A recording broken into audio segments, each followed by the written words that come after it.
కర్కాటక రాశి. కర్కాటక రాశి వారికి ఈ వారం చక్కగా ఉంది. కొత్త ఆలోచనలతో ఈ వారం ప్రారంభిస్తారు. చక్కగా ఆధ్యాత్మిక కార్యక్రమాలలో పాల్గొంటారు.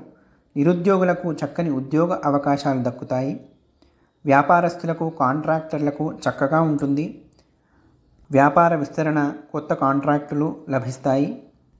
కొత్త వ్యక్తుల పరిచయం వలన, అందులో హోదా అధికంగా ఉన్న వ్యక్తుల పరిచయంతో నూతనోత్సాహంతో ఉంటారు వీరు.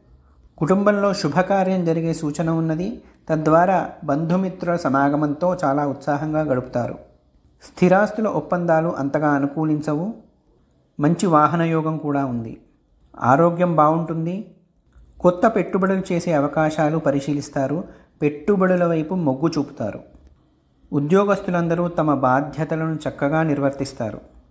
ఇండస్ట్రియలిస్టులకు, క్రీడాకారులకు, ఆర్టిస్టులకు చాలా చక్కగా ఉంటుంది. వాళ్ళకి మంచి అవకాశాలు లభిస్తాయి. హార్డ్వేరు మరియు ఇతర టెక్నికల్ రంగంలో ఉన్నవారికి స్థానచలన మార్పు ఉన్నది. వీరు ప్రయాణాలు చేసే సమయంలో ఆది సోమవారాలప్పుడు చాలా జాగ్రత్తగా ఉండాలి. వీరి వస్తువులు దొంగిలింపబడే అవకాశం ఉంది. మానసిక ఆందోళన ఉంటుంది ఈ వారమంతా. వీరు చేయని పనులకు నిందలు పడే అవకాశాలున్నాయి. ఇక వీరికి చెప్పబోయే పరిహారం సుబ్రహ్మణ్యాష్టకం పఠించడం చాలా ఉత్తమం. లేదా సుబ్రహ్మణ్య భుజంగ స్తోత్రం చాలా చక్కగా పనిచేస్తుంది.